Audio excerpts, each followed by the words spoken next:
My dear brothers, I've been asked recently to record some thoughts about our way of life that might be helpful to the friars.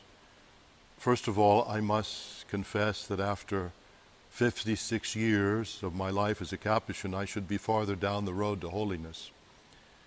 I like to use as an excuse that my good intentions were sabotaged when they made me a bishop. The truth is that for me, being a Capuchin priest is the most important thing in my life. Being a follower of Francis and belonging to the Capuchin Fraternity is the core of my identity and the source of joy and energy in my life. Two silly questions that I get very often are you Raniero canta la messa? I wish I were that holy or that eloquent. The other question people often ask me is, when were you the provincial? I must confess that the friars of the St. Augustine province are far too smart to ever make a blunder like electing me the provincial. The truth is I was never a guardian.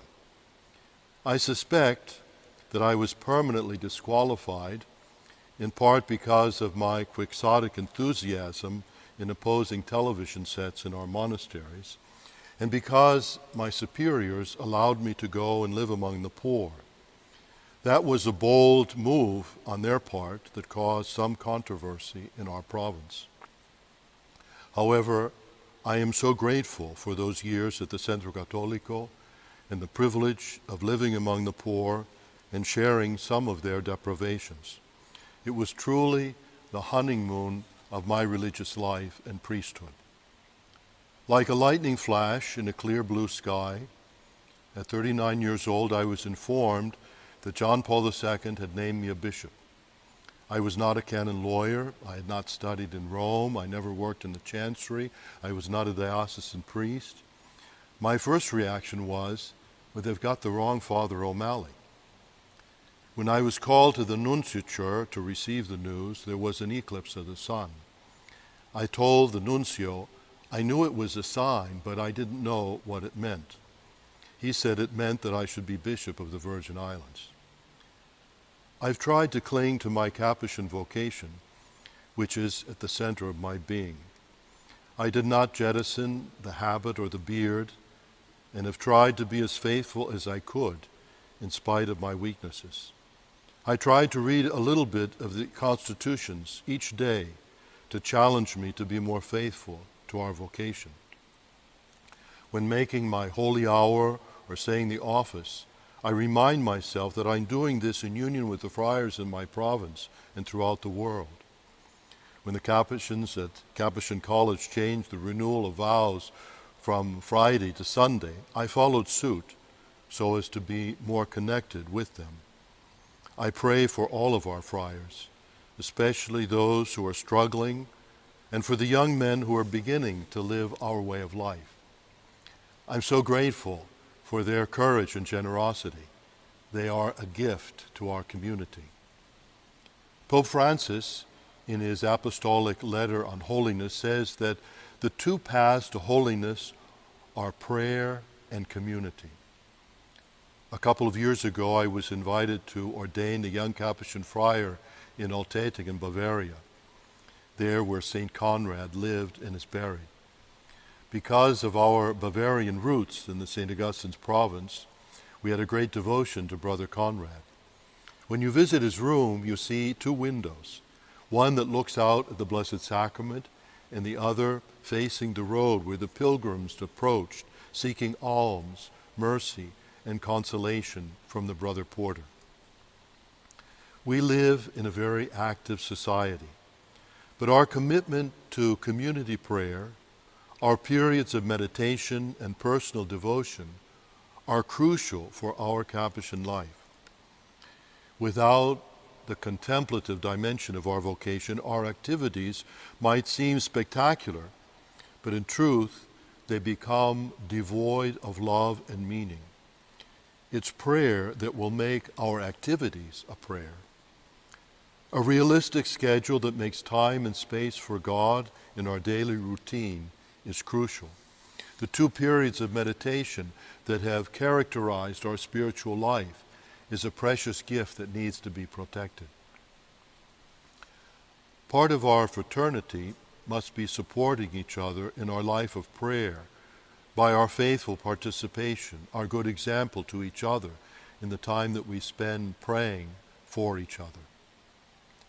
Our people turn to the friars constantly, requesting our prayers. This is a very important part of our ministry, but we must never neglect to pray for each other. This prayer for the brothers deepens the unity and fraternity among us. I must say that I am very edified by the spirit of fraternity that exists among our friars. In our own province, Brother Tom Betts and myself have worked very hard to bring immigrants into our community. I am very gratified to see how welcome these brothers have been and the extraordinary contribution that they have made to our way of life, helping us to reflect the Catholicity of the Church and our vocation to be universal brothers. In a world that is so filled with racism, hatred, and ideological divisions, our Capuchin vocation can make a beautiful contribution if we ourselves can learn to love the unlovable. Francis loved the unlovable when he loved the leper, when he loved the sultan, when he loved the wolf of Gubbio. We must begin by loving each other in spite of our shortcomings and differences. When we are truly brothers to one another, then our charism can bring peace and healing to a broken world. Competition, jealousy, racial prejudice are poisonous to fraternity. The new commandment is to love one another as Jesus loves us. He loves us first. We must learn to love first, not wait until people love us and then reciprocate. Jesus loves us while we're still in sin. We have to learn to do the same, to love first, to forgive first, to give first. That's the way we build a real community. In the Acts of the Apostles, we see that the community itself is an instrument of evangelization, because what people saw is what attracted them to join the church. They saw that the disciples loved each other, cared for each other, forgave each other. That was a magnet that drew people to the community of faith. Recently, I ordained 7 new permanent deacons, and they chose the reading about Philip and the Ethiopian eunuch. It struck me that when there were tensions and divisions in the early church, the apostles dealt with them immediately and found men to minister to the Greek-speaking members of the community. And then one of those deacons was sent to the Samaritans, another group that was on the margins. And then he was sent to evangelize the Ethiopian, the African. The circle of inclusion keeps expanding because of the call to fraternity and community. Fraternity is strengthened when we learn how to encourage one another rather than criticize. The Constitution's number 168 calls on us to cultivate a mutual esteem by which we will never talk behind another brother's back, something that we would not dare to say with love in his presence. This does not gainsay the obligation to practice fraternal correction. But fraternal correction must never be a gotcha moment, a humiliating attack on a brother, but rather must be an expression of an authentic desire to help a brother live our life more faithfully. A Dominican friar once told me jokingly, "I've never known a Franciscan who was poor, a Dominican who could preach, or a Benedictine who was at home." He was applying, of course, that austerity, prowess in preaching, and monastic stability are not always as visible in the very communities that boast of these ideals as being characteristic of their way of life. We've all heard the story of a diocesan priest visiting a Capuchin or a Franciscan monastery that seemed to him very comfortable and who commented, "If this is poverty, I can't wait to see chastity."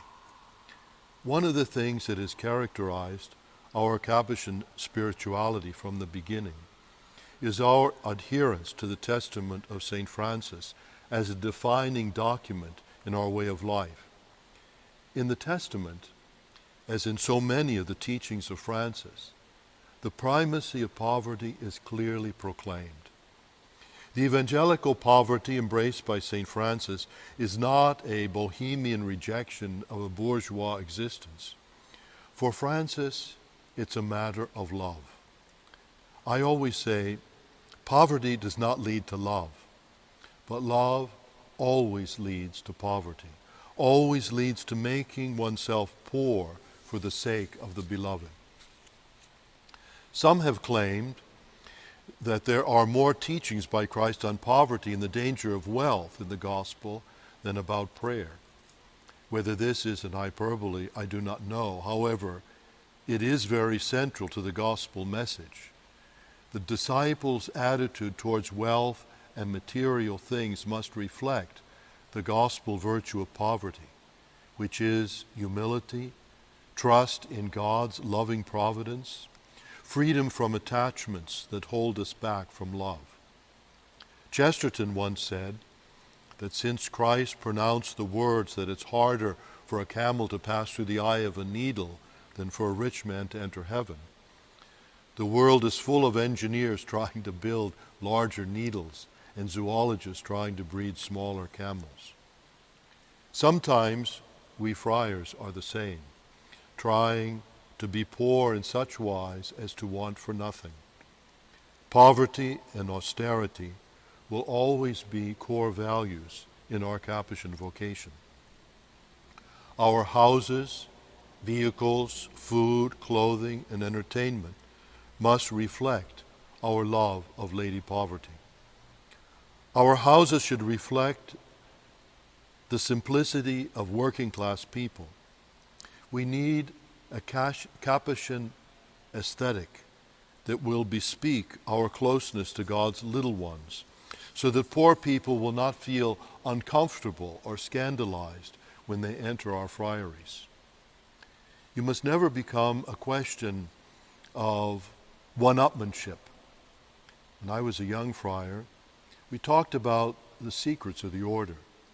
That is, the austerities practiced by the Capuchin friars discreetly, privately. I never forget the day that I arrived at the novitiate and found a discipline hanging in the back of the door in my cell. I had no idea that the friars, my teachers and superiors for 6 years in the minor seminary, were following rigorous fasts and corporal punishment. I was edified as much by the discretion as by the penances themselves. Our penitential practices must never be geared towards impressing people, but rather our way of observing the gospel injunction to go to our chamber and pray to our Father in secret, to wash our face and show ourselves to be joyful in the midst of fasting. Over and over again, our constitutions speak to us about living our fraternal life among the poor, sharing their sufferings with great love. In one of my favorite quotes from the Constitutions is number 147, where the sons of St. Francis are called upon to be ready to embrace the cross and persecution and even martyrdom for the faith and for the love of God and our neighbor. And the Constitutions repeat these invitations to live among the poor and to sacrifice ourselves over and over again.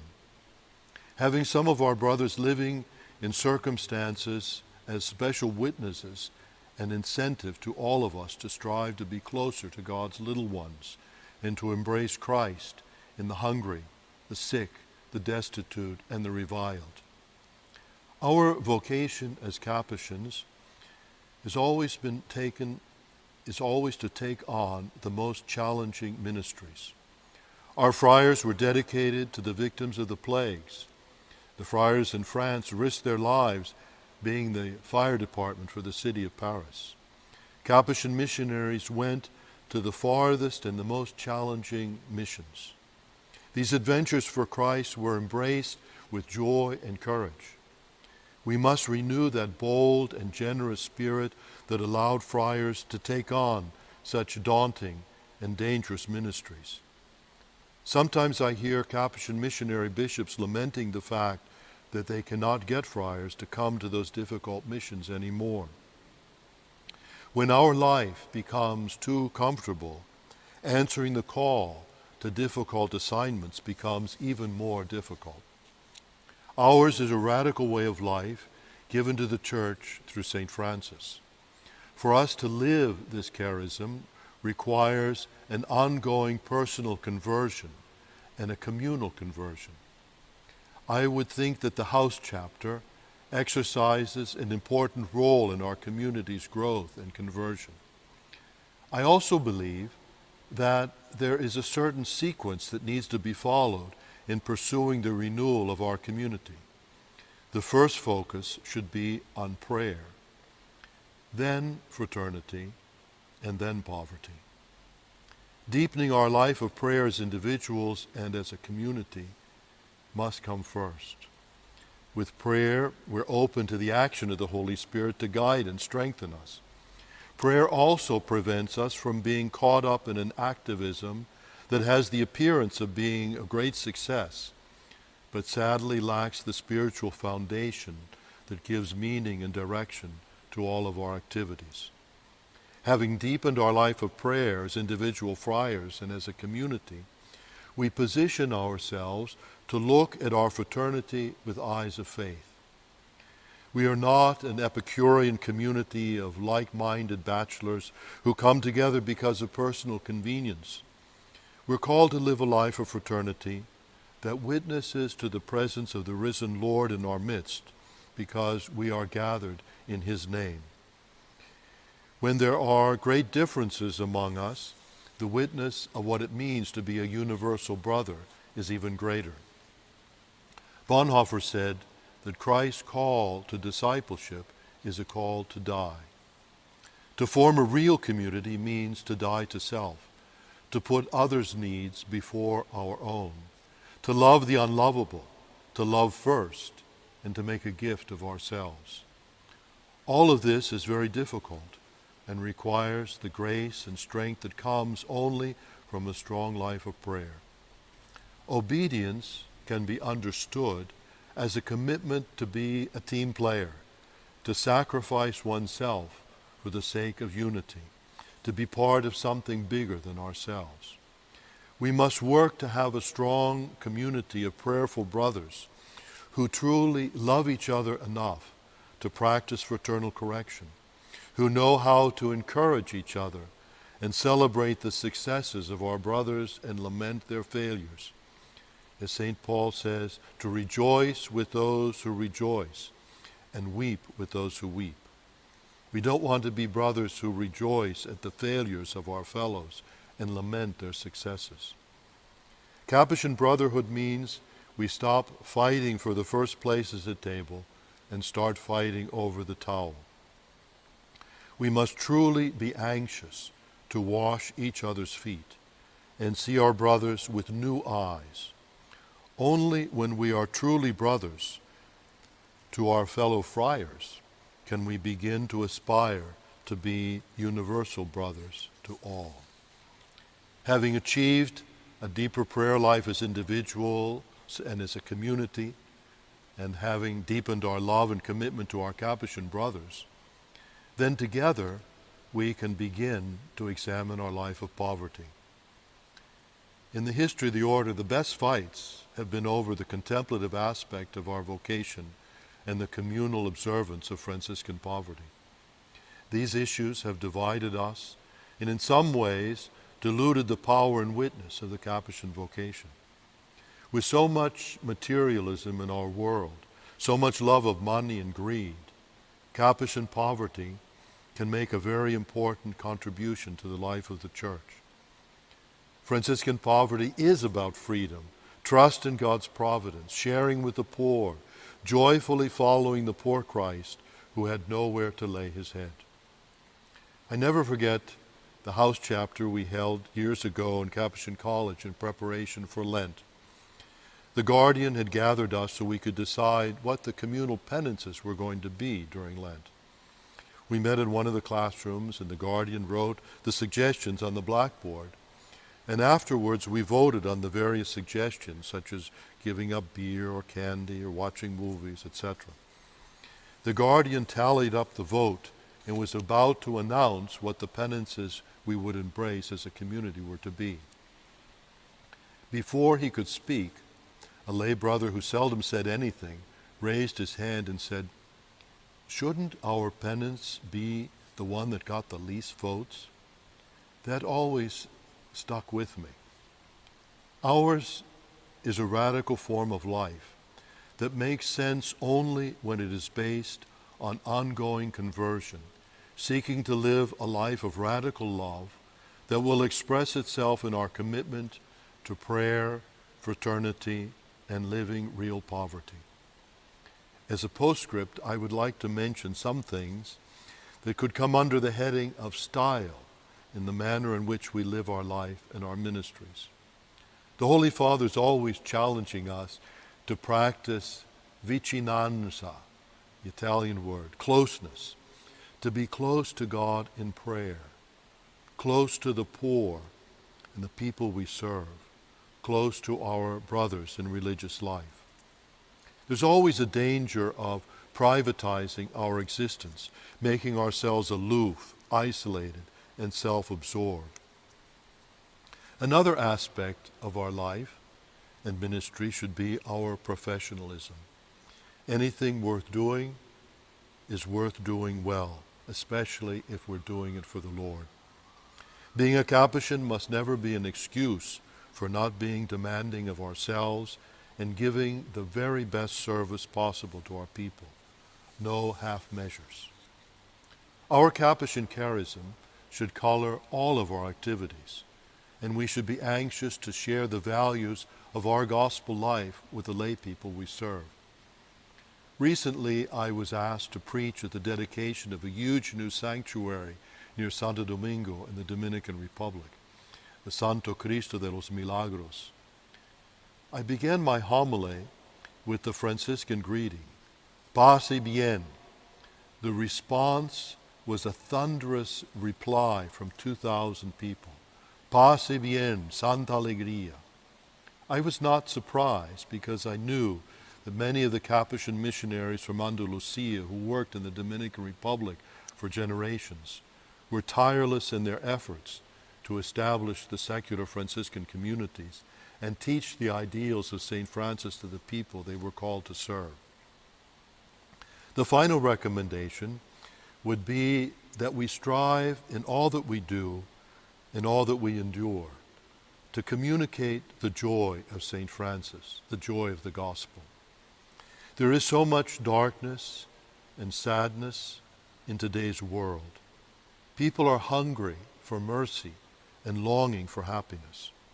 There is no tool more powerful to evangelize than the joy that comes from a converted heart, a repentant sinner who knows with absolute certainty that we are forgiven and loved and that we are never alone. Christ is with us. Our brothers are with us. Paz y bien, Santa Alegría.